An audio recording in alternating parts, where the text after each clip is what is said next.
Do or do not. There is no try.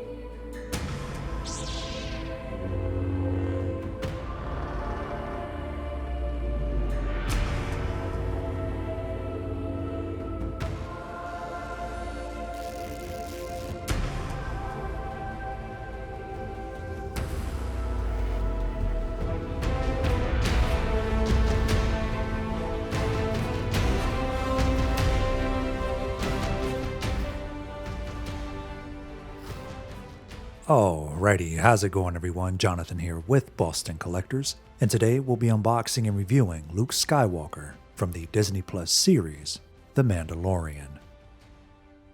I picked up the Sideshow exclusive release with an accessory we'll discuss later. As for the cigar band, it features the release info for the figure in a colorway indicative of the show. Alongside it, a few additional photos which not only decorate the box well, but provide a few more posing ideas. On the back of the sleeve, we have the legal info, flagship store locations, and more. The embossed Star Wars logo resting just above the cigar band lead us to a photo of Luke Skywalker force crushing a dark trooper. After removing the sleeve, we're met with the art box to the figure. It's in a similar format as seen with the DX-21 Ahsoka, but Luke features a monochrome appearance and a few more Photoshop effects on top of his artwork. As seen on the sleeve, the legal info, flagship store locations, and additional info carry over. The figure box slides out from its side and it features a small excerpt. Luke Skywalker was a Tatooine farm boy who rose from humble beginnings to become one of the greatest Jedi the galaxy has ever known. Along with his friends Princess Leia and Han Solo, Luke battled the evil Empire, discovered the truth of his parentage, and ended the tyranny of the Sith. And above the excerpt is another photo of Luke destroying a dark trooper. After lifting the cover from the box, we're greeted to a premium experience to another DX release. Luke, Grogu, and the Dark Trooper are neatly packaged in foam cutouts with small tidbits of information near them. With the box out of the way, we can dive into the review. If you haven't already, don't forget to like this video and subscribe for more. Let's continue. Out of the box, Luke is pre-equipped with a pair of fists. The gloved hands limit the articulation quite a bit versus the standard hands due to the molding. Either way, it's great to have a pair included. Next, we have a right gesturing gloved hand. It appears more as a force gesture, but can be used to convey other gestures as well. We also have a pair of force pushing hands as seen in the show. They aren't identical, but they share the same action, if that makes sense. Maybe a robotic hand is naturally flexing in a straighter manner versus a human hand. You could also use them for the hologram included with the Sideshow exclusive. It isn't as ornate as the holograms included with Boba Fett, but it gets the idea across. If you've seen one holo projector, you've seen them all. Next up, we have one left wider force gesturing hand. It would have been nice to have a pair, but I'm glad we at least have one. We also have one right relaxed gesturing hand. A few more ideas come to mind for its use, but these aren't coming in pairs. For the left hand, we have a resting gesture that can be used for the gloved fist, or holding Grogu if you'd like him to. Not to be confused with the earlier gesture, this hand is a bit more relaxed, better suited for interacting with Grogu or simply at his side. For the final hands included, a pair of C-gripping gestures you'll see as we discuss the lightsaber. If you've owned a previous Jedi or Sith, the quality's the same, and the paint application is just as great. There's also a D-ring installed on the pommel to hang from his belt. More on that later though. For now, we can discuss the ignited effects, which are also included inside. The lightsaber colors aren't as vibrant as they were in the past, but the ignited green color can be seen. The same goes for the dynamic effect, going from a clearer color to a gradient green. If you're not looking to pose Luke with his lightsaber, you can store it on his belt. For the light-up arm, it's a lot easier to install on this figure, so let's prep him. What you want to do is pull his sleeve all the way up to expose the elbow joint. The arm is socketed, so you'll need a little bit of muscle to pull it out. Grab the base of the upper arm and the forearm and separate. After installing the batteries, plug the arm firmly into the socket and pull the sleeve down. The light isn't the burning effect a lot of collectors will like, but it gets the idea across.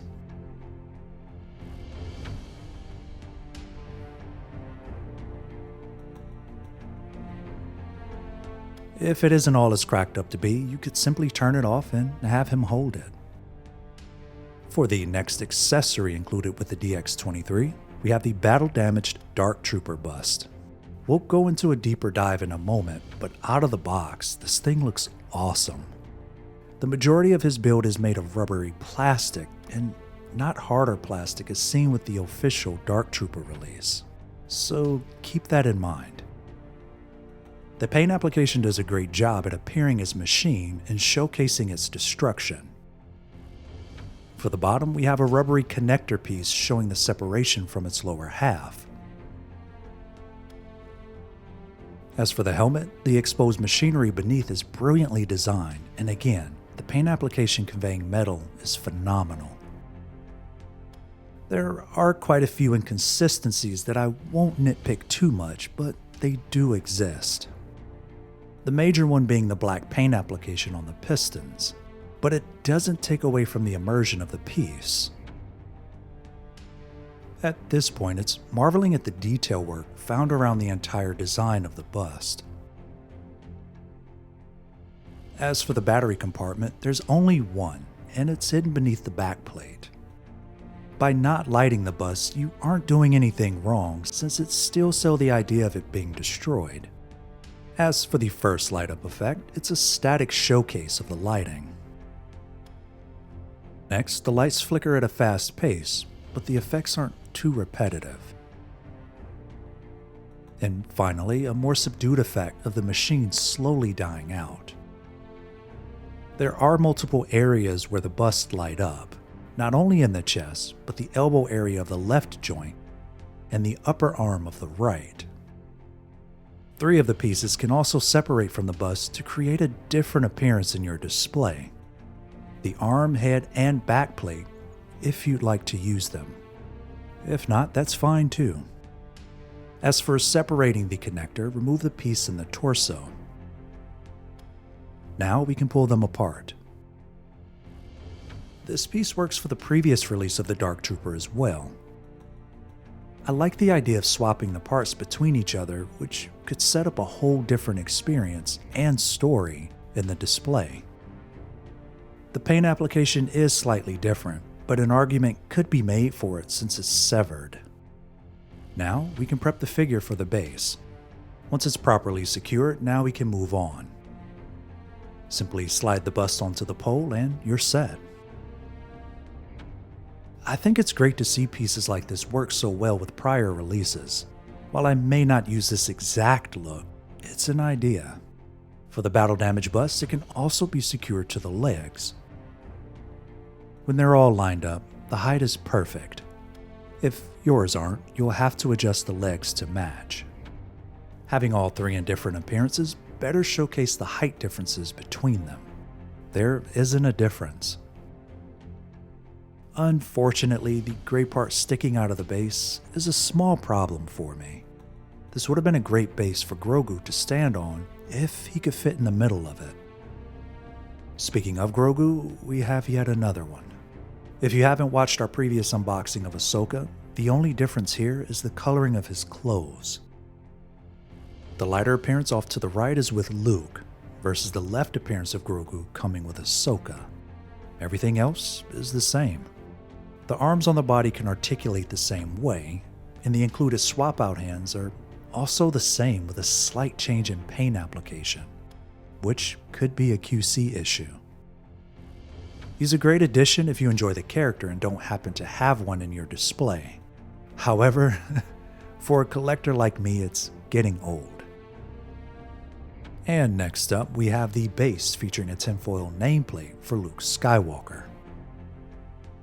I don't usually care for this base design, but Hot Toys went the extra mile to give it a better paint application, and I like it. With the crotch holder included, Luke isn't doing any jumping around in the display. We also have an intricate backdrop display for this release. It isn't as ornate as the 2020 Miles, but it's up there. The design features the hallway with Luke defeating the Dark Troopers as seen in the show. Without the support pieces in place, the backdrop looks kind of flat in design, so let's go ahead and help it out. In the folds of the backdrop, you'll find a support section in all 4 areas. Supporting those sections, Hot Toys included 4 pieces of cardboard that will need to fold into a triangular shape to slide into the backdrop.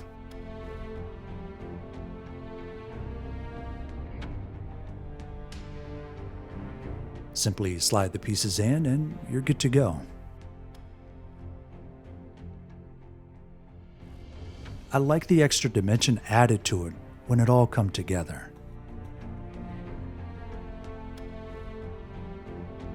At this point, it's trying to figure out how to display it if you'd like to. For the final accessory, we have the cape. It's pretty easy to place on the figure and it feels very premium in hand, similar to the Darth Vader cape from The Empire Strikes Back in quality. Although wiring only exists in the hood and not through the entire design. Not to mention, it doesn't drag the ground and it's perfectly sized for the figure.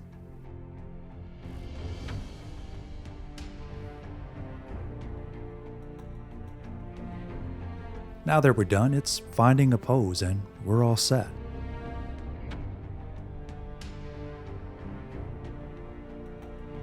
This is the first youngest appearance of Luke Skywalker joining my display, so I don't have anything to compare him to unless I dip into Natasha's collection. The portrait to me doesn't look like Mark Hamill 100%. However, it does look like an amalgamation of the CGI and previous releases to Mark Hamill, which will fit nicely in the display. In fact, I think it does a phenomenal job at capturing the God mode look to Luke's demeanor during the season finale. As for the 360 spin, here's what the portrait looks like before we start making any adjustments.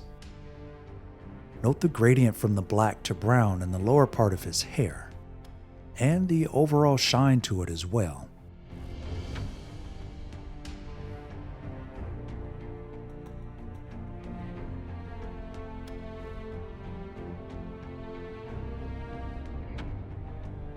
Speaking of his hair, the entire piece is removable and held together by a magnet.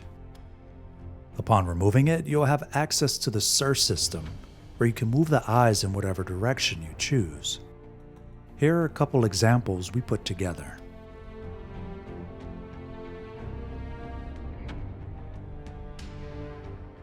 Also, if you own any of the previous releases of Luke from Hot Toys, the hairpieces can swap for a different appearance. As for more dialed-in lighting, we have Mark Hamill's likeness as Luke Skywalker.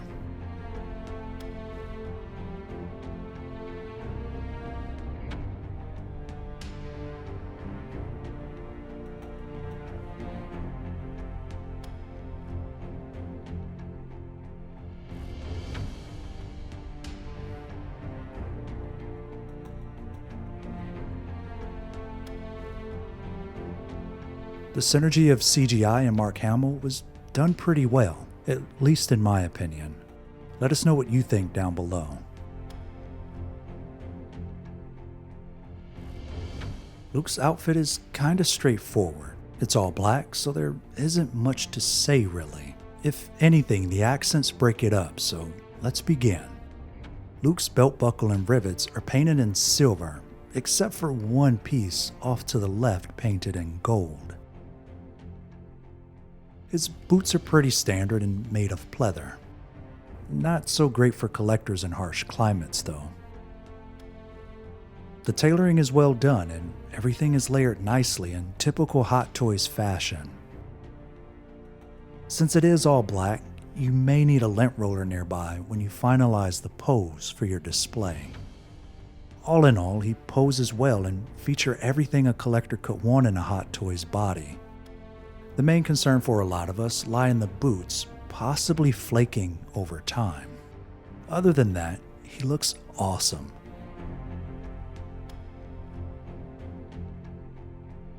In closing, I really enjoyed unboxing this figure, and with everything included, it makes it feel appropriate for the asking price.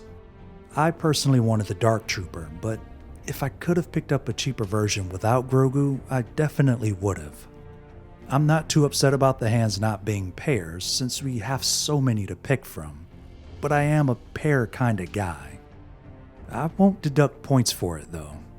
The figure is obviously the standout piece to the set and the reason a lot of us picked it up, so I won't state the obvious, but he looks really good in the display when it's all said and done.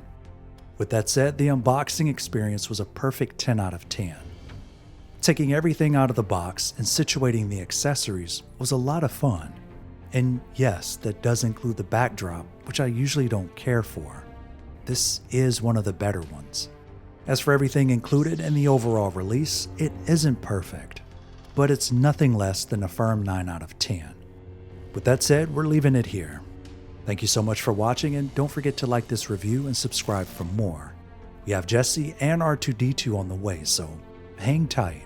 And as always, it doesn't matter what we rate the figure. If you like it, we love it. This is Jonathan with Boston Collectors, and we'll catch you next time.